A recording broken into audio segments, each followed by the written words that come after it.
amplification, where the molecule forms a bridge to the complementary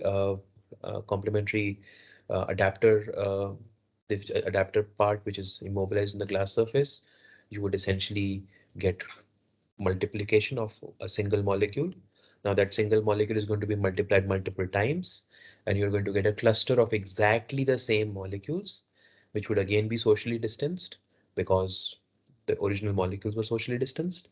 And now you would add the chemistry, you would add the fluorescently labeled bases to sequence by synthesis.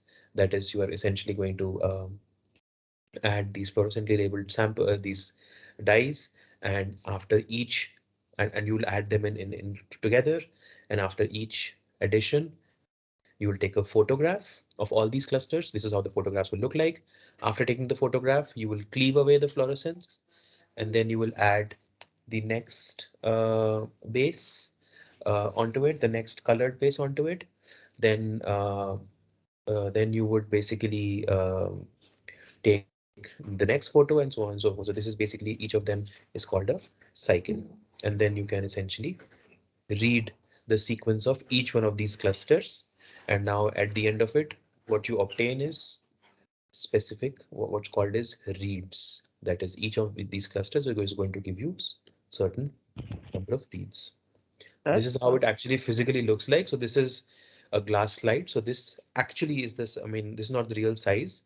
So imagine you have a glass slide that you would have used in, or you would have seen at some point of time. It's as probably as big as your index finger. And then in this, the glass slide, you essentially have these 8 partitions. And in each one of these partitions, you have in squared format, you would have these, you would essentially take an image like this across this entire glass slide, and you would basically have, if I would zoom into one of these clusters, one of these square parts here, this is how the individual molecular clusters during sequencing cycles would look like. Now, because the way that the reactions are happening here on solid phase, the reagents are usually flown over this slide. Okay, so therefore, very often these slides where sequencing physically happens are often called flow cells. So this is a terminology which has been generally adopted even in other 3G sequencing techniques, but this is the origin of this particular term, flow cell, because the reagents are flown in and the sequencing reaction happens basically um, in this part. So for example, you would have your bases flown in, your ATGC, which are labeled. Then they will do the reaction. They will close the valves here. Then after that, they will flow in the wash. They'll wash it out. So they'll flow in some buffer. It will go out in the waste. They'll do that couple of times. And then after that, they will flow in the next reagents, which sort of, let's say, which cleave away the fluorophore from the this nucleotides. And then they would again wash it, right? So there's a lot of fluidics work which happens here, and a lot of these innovations that have happened in molecular biology equipment specifically, just like the innovation of moving Sanger from a tube all the way to going into your automated Sanger sequencer. There also they had used fluidics, small channels as you saw in the capillary arrays. Just like that, the same techniques were extended where they were made more efficient, and you were able to obtain things like second generation sequencing. So what are the right. advantages of this process? You can do billions of reads at a time. You get extremely high quality of reads because you are doing clonal amplification, and obviously and also because you are doing fluorescence measurement. So fluorescence measurement does have very little background. Um, so you get, like, unlike light, for example, in the case of pyrosequencing, you are having a release of a photon. In the case of fluorescent signal, you will impinge a photon on the fluorophore, and it will only absorb at a certain radiation, and it will emit at a certain radiation. So you will have a much more controlled controlled signal that you will be getting. So this makes the quality of the reads or the quality of the DNA fragments that you are able to sequence very high. And typically this is why Illumina sequencing is used for a lot of these medical applications. And obviously, because you are doing billions of sequences at a time, you can basically go to what's called economy of scale. So because you're sequencing so much, the cost of sequencing reduces dramatically. So for example, the Human Genome Project took $1 billion to complete. So in order to complete the sequence of one human genome, it took 10 years and about 11 to 12 years and about $1 billion. Nowadays, you can do that in $500. Okay, so now if you were to come up with a number in crores, it has gone from 70,000 crores, not 70,000 crores, yeah, 70,000 crores, 7,000 crores, 7,000, sir. yeah, to down to 35,000 rupees, right? So that's a big, big, big difference. And you can see that, therefore, a lot of people can also start to afford and do different kinds of things with this information. The disadvantages are that because you are working on economies of scale, these machines are typically very big because they have all this fluidics systems. They have very good microscope inbuilt in the machine, and therefore these machines also have need a lot of power. So they are not typically portable. So that's one challenge. The other challenge is because it's economy of scales, you are generating billions of reads. There's sometimes just too much data. So not every time you have to sequence a human genome. There are only 7 billion humans, right? But there are many, many more bacteria. There are many different kinds of smaller organisms which also need sequencing to be discovered or to look at. So this machine is typically not suitable. These machines, second generation machines, are not really suitable for big, small genomes because the flow cells, again, now I'm using the word flow cells, they are designed typically for larger setups. And the other problem is a restriction on the length of the read. Now, can you quickly think why would you have a restriction on the length of the read in these machines?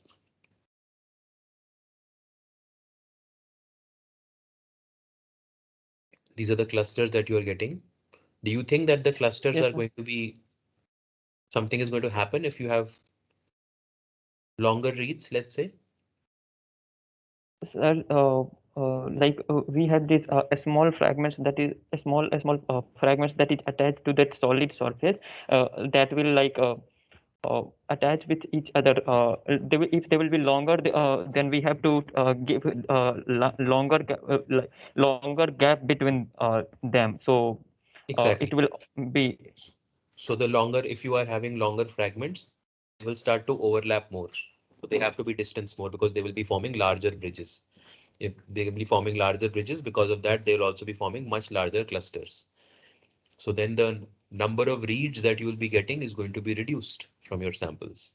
So there is a trade-off between how much read length you can have and um, how long and how many reads you can parallelly sequence at a time. Now, the challenge here also is, besides this, is that a lot of this chemistry is based on enzymes, and enzymes in such a synthetic application, they are fed a lot of ATP and a lot of these. I mean, you can imagine, right? So this is the only thing that this enzyme is doing. So the enzyme amount is sort of limited, and the enzymes themselves, they just like in a PCR reaction, you don't want to keep the enzyme too much outside in room temperature. These enzymes also have a half-life. So typically the half-life also of the enzymes is one of the limiting issues here. So this was about the most popular Illumina, most popular second generation technique. And now I'm going to move towards some terms that were generated through this. So next generation sequencing technologies basically are these, it's an umbrella term for second generation sequencing technologies and beyond, which enable sequencing of millions to billions of DNA fragments. The way that they are essentially Sir, I have doing, a question. yes, So, sir, if we are when we are washing, I have used the base for the first time, that fluorophores, and then we are washing, and then again we are using another second time the fluorophores. So again, won't it bind at the first place that like where it was bound for the first time? Like we have washed the that fluorophore. So then it will be it will go and bind You at will the not next bind this. place? No, no. So the nucleotides which have the fluorophore, they are prepared separately. So during sequencing, the only thing that you are adding is the fluorescently labeled nucleotide. The chemical reaction that Yes, you are sir. doing is to remove the fluorophore, not to add the fluorophore. Fluorophore addition happens outside the machine in the nucleotides. Yes. Understood? Yes, sir, but let's say there are 12, like 20 nucleotides in my fragments.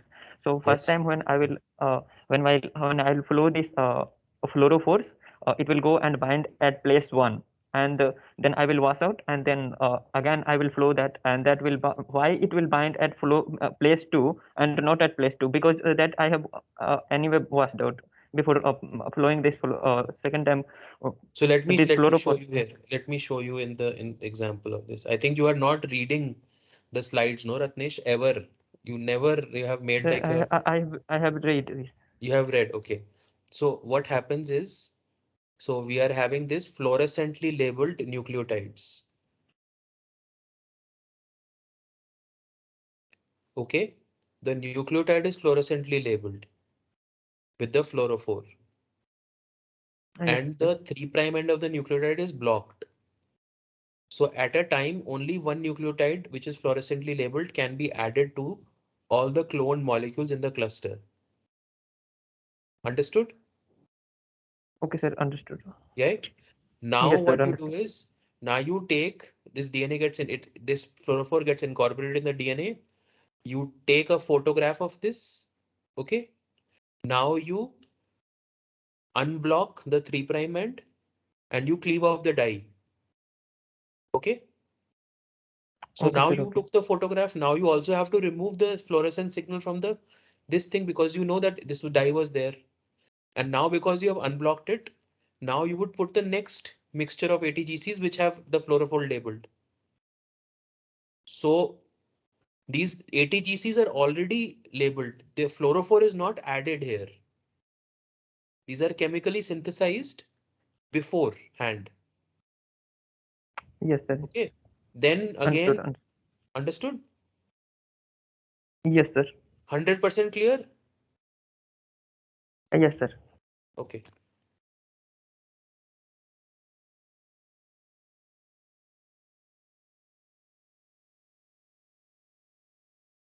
Okay, so the basic idea here is that you dilute your samples, you partition these samples, you amplify these samples alone, and then you sequence. So you should think about how these things are achieved in the case of pyro sequencing and how these things are achieved in the case of Illumina sequencing and how they are different.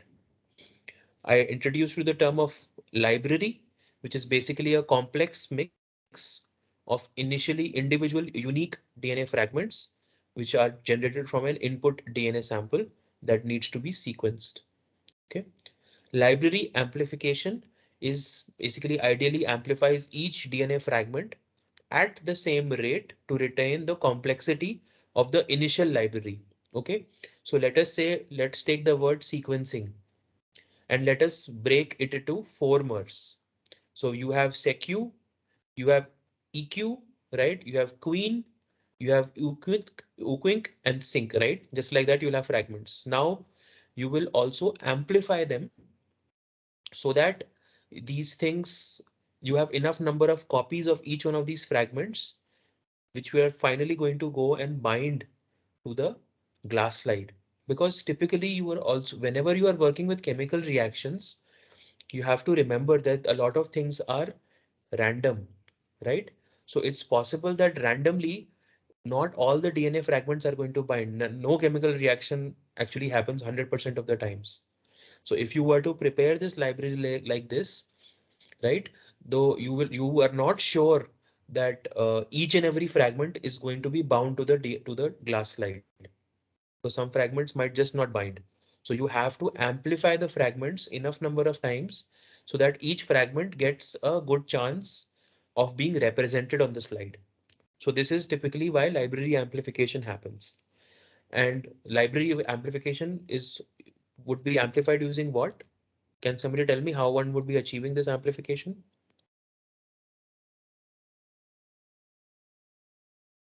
Using DNA polymerase. What technique would you be using? How would you be doing it? PCR. I have already told you, you have the input so far to your sequencing reaction is DNA, which has been fragmented and size selected. You have adapters added to the size selected DNA, and now you have a library of DNA fragments. You want to amplify this. How would you amplify it? So PCR PCR. itself. Using a PCR. What would be the primers here?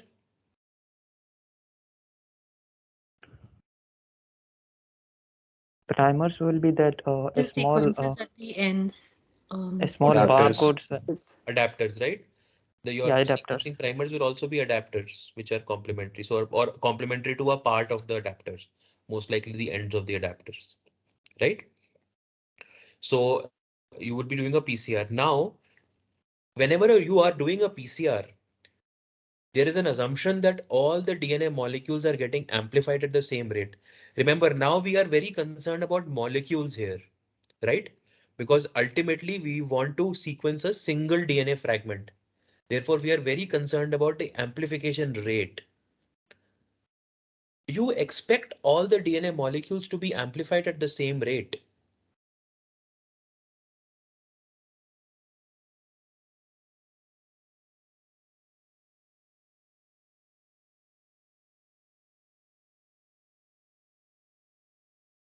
Yes, no, any ideas? So I tell you the DNA molecules are not all the DNA molecules are amplified at the same rate. Can you guess why? uh, because of base pair differences. So which base pair differences would most likely be would be dominating this? So GC, right? AP will be easily. Exactly. Yeah. So the 80 ones are done more easily. Also the DNA fragments, which have uh, a lot of similar kinds of like homopolymers, they are also sort of different, right? So there is some kind of differential amplification also. So you want to amplify your fragments enough so that each fragment can get a chance to bind. And you also there is some differential amplification. So typically, whenever you're preparing this DNA library that would finally be sequenced, you over amplify it. You amplify it approximately 10 cycles of PCR. So you amplify it at least, so 10 cycles, assuming that there is about 2 times amplification. You can imagine that you are amplifying it 1,000 times so that each molecule has at least 1,000 copies of it, which one of which copies are going to finally go and bind on the DNS on the slide on the flow cell and are just going to find a form a cluster. So this process of obtaining a quantifiable library is called DNA preparation or sample preparation.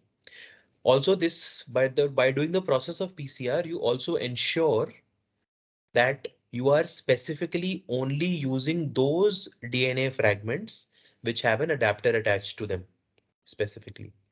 Okay. Flow cell, I told you what it is. It's a glass surface onto which the sequencing library is bound, isolated, and sequencing reaction is performed. So as you will see in the third generation sequencing, uh, typically the sequencing library is not bound, but you still call it a flow cell because of legacy usage. And base calling is the process of converting an analog signal to a digital signal of ATGC for the nucleotide. So in the case of Illumina sequencing, could you tell me what is the analog signal? Analog signal is that that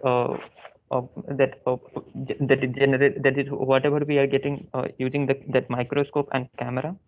Exactly. So the emission spectra of the specific base, the emission spectra that you get is the analog signal, and you convert that into digital signal of that specific base. So currently, Illumina is the market leader in sequencing, and these are the different kinds of sequencers that you get. So nowadays they have also a smaller sequencer, which is not so small. So this is as big as a desktop computer, and it goes all the way big to a huge sequencer, which is called the NovaSeq, which is probably as big as your a couple of refrigerators put together. And each one of them have different kinds of advantages. So essentially, the smaller machines, they have a smaller runtime. Larger machines have a larger runtime. Smaller machines, obviously, they output less amount of data. Larger machines output larger amount of data. And because they have larger amount of data and shorter runtimes, the typically smaller machines are also having less number of reads generated. So number of reads generated is proportional to the number of clusters that you can generate. And you also have different kinds of read lengths. And this, if you can see, this is the footprint of these sequencers around the world. And you can already see that there are two major powerhouses of Illumina. One is the US and the other one is actually China. Specifically in China, they have a company. Initially, they had an institute called Beijing Genomics Institute, where they actually placed orders of about 150 machines when I was doing my PhD, and there was basically they took off all the sequencers outside the market. So can you tell me one interesting question about that I can ask you here? Which of these sequencers which have will have larger flow cells?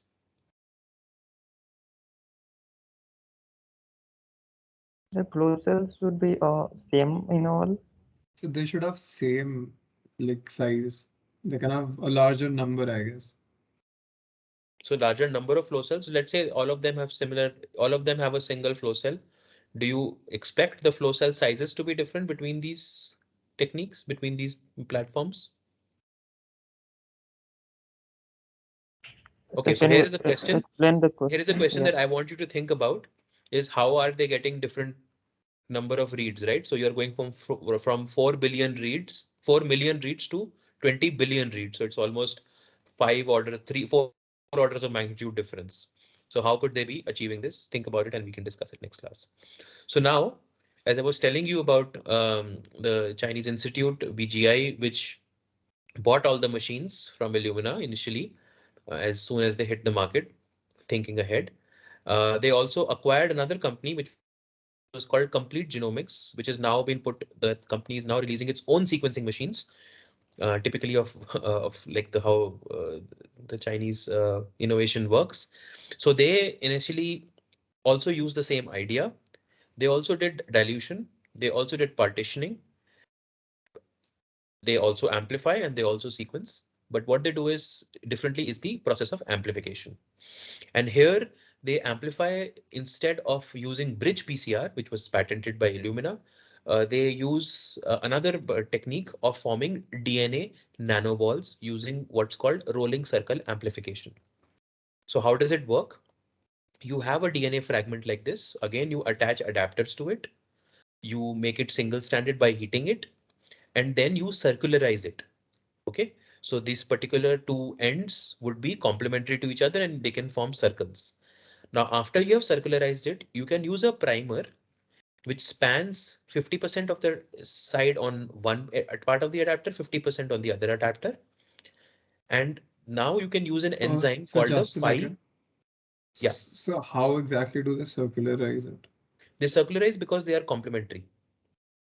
So if this is complementary to the other, right, reverse complement of other, then they can So but circulate. like in the diagram, it's shown a single stranded circular DNA. So So there are different ways of achieving it.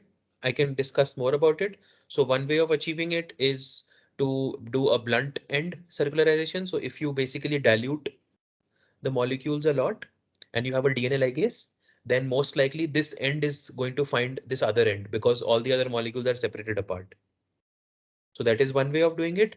The other way of doing it is to make emulsion, just like I showed you earlier for pyrosequencing and having one molecule in emulsion. But in this case, again, like doing ligation, so it's blunt end ligation. So you get like no edges here, so it gets ligated like that. The other thing that I was saying, you can also initially they used complementarity. So this is going to be complementary to this and it's going to get overlapped. Then they actually do actually make it double stranded and then they use an oligo on one of the single strands of the double strand and they achieve it like that. Okay. fine, sir. Yeah. But the idea is that they obtained a circularized DNA molecule from your library. Sir, Yes. That in this double strand, the red part is we have added this, right? This is not part of what we want to sequence. Can For you the repeat purpose your of question? like in part A, there is double stranded DNA. Then at 95 degrees Celsius, there is single stranded DNA. In double stranded DNA, that red part is not part of this DNA, which we want to sequence. Instead, it is perhaps Did we you have added understand like what I was telling Vishantan? So you can achieve, so these are adapters. yes, They sir, yes, can be understood. circularized using blunt end ligation, where these Yes, things are attached from one end to the other end. Hello? yes, sir, yes, sir, understood. Yeah, the other part, so these are adapters. The red part is adapters. I didn't even explain and you Yes, sir. understood. Are you sure you understand what I'm saying? Yes, sir. So it can either be, so there are multiple ways of doing this. Either you can do a blunt end ligation, so this end to this end, or you can have these two fragments complementary and you can complete, you can do you can have like some part which is slightly double stranded, like the middle part, and the other part is single stranded. You can complete the circle with another enzyme, and then you can take one of these circles, other circles as a template, right? By denaturing it again. But I just wanted to simplify it. So just get the idea, okay? I can, if you're interested, I can share how this is done and explain to you outside the class. But the goal is, the idea is that you take a single strand of DNA, which is circularized and includes the adapters, and then you use a DNA polymerase, which is called the Phi polymerase, which is used by many bacteria to make multiple copies of plasmids and or such as copies of mitochondrial DNA. And what they do is make a they go in circles and make linear fragments of multiple copies of this circular DNA. And this is happening by strand displacement. So basically it goes one circle, then the polymerase itself displaces this double stranded DNA, which is basically completed, and then it keeps on creating more and more and more and keeps on displacing. So basically a small single strand of DNA eventually becomes what's called a nanoball, which is nothing but multiple copies or amplified clones of the original DNA fragment. Okay, so typically you will get these kinds of, you will start with small single stranded circles, and you will basically get amplified versions of these single stranded circles with your library in the form of a DNA nanoball. Okay. They have also done the same thing now. Illumina does this on the solid surface by having vertical clusters. These guys do it using a nanoball. So they did not innovate this. This innovation actually was done in California by a company called Complete Genomics, but they just bought the company at that time initially. So sometimes, yeah, they took a risk and it paid off for them. Now what they do is they take these circles, which are approximately 200 nanometers in size, and they have a glass slide, something similar to what you have in Illumina, but much larger. And there's, as you see, there is positive charge on these glass slides. And the size of this positive charge distribution is similar to what you would, the size of the nanoball. So these nanoballs, typically 200 nanometers wide, they go and sit on these uh, glass slides, right? Now, they do exactly the same thing as Illumina, and they would essentially do sequencing by adding these different kinds or a different mixture of fluorescently labeled nucleotides, which would basically, because they would be simultaneously different parts of the DNA nanoball is going to get sequenced now because they will have multiple primers getting added. So just like that, instead of doing it on an individual molecule, the same technique is done on the DNA nanoball at simultaneously at multiple start sites. So you can imagine this is like uh, multiple primers are binding on multiple linear fragments of DNA. And then each time the same nucleotide is added, the DNA nanoball is changing color to the nucleotide corresponding to the what's added across all the copies. Again, you will see the name of the same guy, George Church, who was behind this innovation. So that's why I was saying that a lot is most likely to get a Nobel Prize for sequencing eventually. So this is what they have. They have exactly the same kind of things. They are also having these sequencers. They are much cheaper. They can actually do a human genome for now $100. So it's about 7,000 rupees. You can do your own genome. I have done my own genome, and I paid something like $250 for it. But yeah, I think in a couple of years, it's going to be even lesser than that.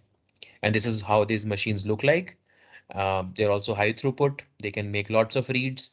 And typically, because of this DNA nanoball thing, they are not dependent upon glass slides. So they can actually achieve much longer read lengths also. They can go for about 400 base pair read lengths on some of their machines. So they have obviously troubles of patents, which most companies do. They have rebranded themselves, like Facebook has become Meta. These guys have become Beijing, in sort of Beijing Genomics Institute. They have changed their name to MGI. They keep on changing their names, but this is one platform which is being used by a lot of third world countries and people who are not initially not able to buy Illumina machines because they are typically more expensive, as they have a monopoly in the market. Any questions so far about this?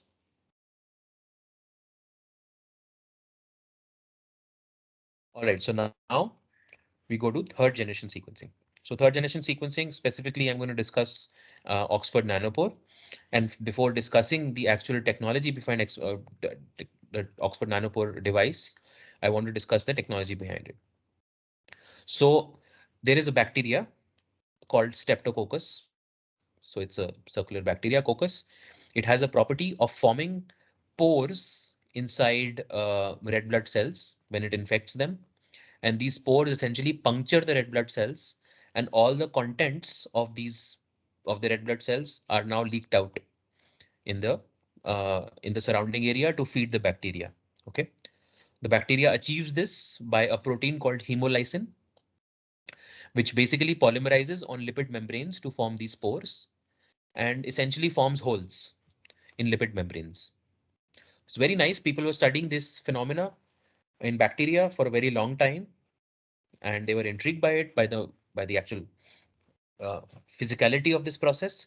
But one researcher found something very interesting when they about in 1995 when they actually looked at the conductance of electricity across these pores. What he found was when you had the charge distribution change across the pore, this could actually be detected by inserting an electrode across across these pores. So what he found was specifically when you had oligomers of say just the same nucleotide, say use, whenever they pass through the pore, the conductance of hydrogen, like hydrogen ions, essentially, it changed across the pore, because of which you get a characteristic change in electricity, right? Or if you attach an ammeter across this pore, you would see a characteristic drop in electricity because the conductance is increasing. A characteristic drop in the current because the conductance is increasing. Now they did this across. This initial paper did lots of interesting things. So they tried to change uh, the kind of nucleotide they were adding. They tried to change the length of the nucleotide that they were adding. All right, and they found that this was actually changing the current. So if the length of the nucleotide changed, then the lifetime that the pore was changing the current for scaled. So the longer time, longer fragment you added, the more longer you saw that electricity, the current was changing across the pore. So you could now clearly correlate the size of the DNA fragment that you have with the time that that pore was blocked. Similarly, they also saw that the kind of nucleotides that were added also changed the depth or the actual current that was changing, the amount of current that was changing, or the residence time of the pore being blocked. Specifically speaking, how does this work? How did they explain? You have basically a membrane which has a pore in it, and there is this buffer is obviously aqueous, so you have ions floating around, and you basically connect an ammeter here, right, with a voltage potential across these two sections of the pore. Now, because you have like a standard composition of the buffer, you will have your what's called the background current flow that will be detected in this kind of configuration. Now, when you have DNA, which is basically present, this DNA molecule is going to pass through, and as it passes through the pore, the current is going to change, and this current basically changes in a characteristic fashion. So this is how this pore looks like. So whenever a DNA molecule passes through it, the current will change. And if you would zoom into one of these drops of current, this would have these three kinds of characteristics: is how much was the drop, how long did the drop last, and what was the distance between two simultaneous drops. So this is called the amplitude, this is called the event time, and this is called the inter-event time. All right. And what they found in later as they explored this technology a bit more, that this was characteristic for each nucleotide. So they could actually now use this technology to sequence the nucleotides without actually amplifying them or without modifying them, without immobilizing them on a glass surface. They could just pass them through a pore, and the characteristic current that they were obtaining is going to give them the identity of the nucleotide. So this gave birth to what's called Oxford Nanopore Technologies. And this is how it looks like. This device is as big as the palm of your hand. So it fits in your hand. And here again, you see that just like in Illumina, you have a flow cell. Now you load a library. This library is something special. This library would have the DNA molecule. And this DNA molecule also has addition of what's called a motor protein, because the pore is going to, it's just a hole, right? So this everything is going to pass through this hole. So in order to make it pass through more efficiently, they attach what's called a motor protein, which goes and sits on the pore and ensures that the DNA passes through it. And again, you can see in order to do this, first what you have to do is you have to attach an adapter, which is nothing but a known DNA sequence that binds to the motor protein. And once you do this, you load your library, right, which has this motor protein and everything in there. These are these millions of pores, which are nothing but sitting on circuits where current is simultaneously being measured. So if you go into one of these regions where you have the pore, you will see that the molecule is going to come and sit. Now this motor protein binds to both your adapter sequence and the nanopore.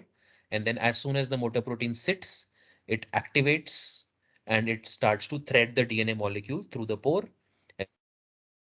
As the molecule passes through it, the conductance will change. And this conductance change is going to be disrupting the ionic current, right? Which will be having characteristic signature like this. And this is has approximately 400 base pairs per second. It can read this is the speed at which you will find the sequences coming out uh, through each of the molecules that are going through the pore. Okay, so essentially initial nanopores were using a modified version of the hemolysin protein with an inner diameter of about 1 nanometer, which is about 100,000 times smaller than your human hair.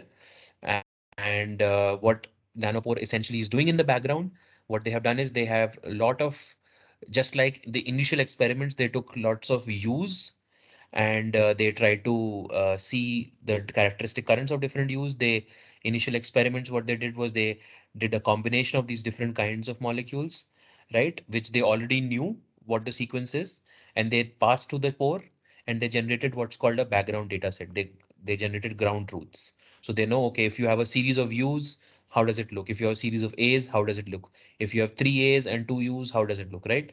So they did this, and they what they are in currently what they are doing is they are doing some machine learning where they take the signal and they have trained the signal to detect 5 MERS at a time that are going through the pore. And every 4,000 400 base pairs per second, so about 80 times per second is the sampling rate that the algorithm basically puts out what base it was. So to give an overview of this, it's always, I mean, there is a very good video by Eric, who's a good friend. It's really explains these things very nicely. So if you want to revise this thing, if you in the future you forget of how these things work, this is a half-an-hour video which will explain to you or revise all the facts and all the important things that I've talked to you in the class. And you can, I highly encourage you to go and take a look at this.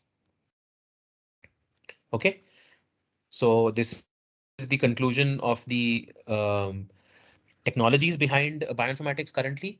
So now what can we do with this? We can do two major things.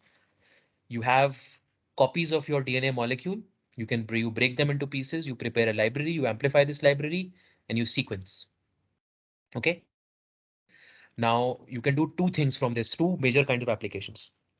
One application is if you do not know anything about the original DNA molecule that you have. Okay. So can you give me an example where you do not know anything about a molecule that you would want to sequence?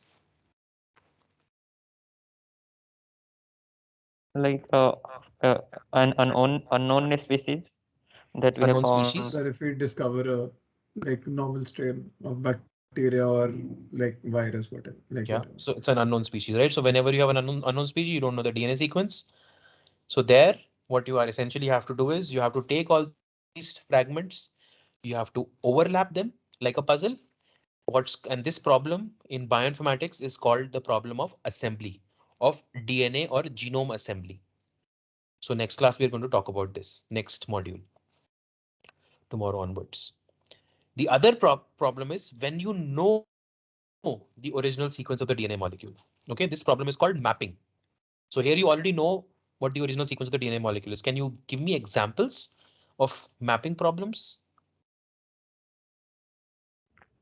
For example, we know that human genome sequence, and then we have anyway found the sequence of various genes, uh, and then we have to say that where it is. The Okay. different restriction sites in plasmid.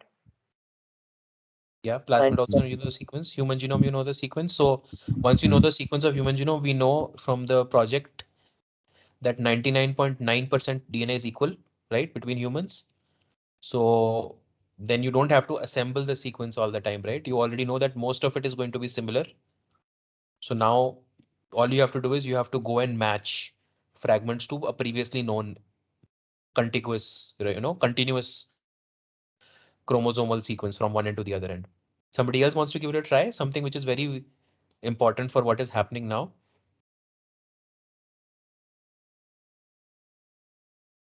find the Sir, if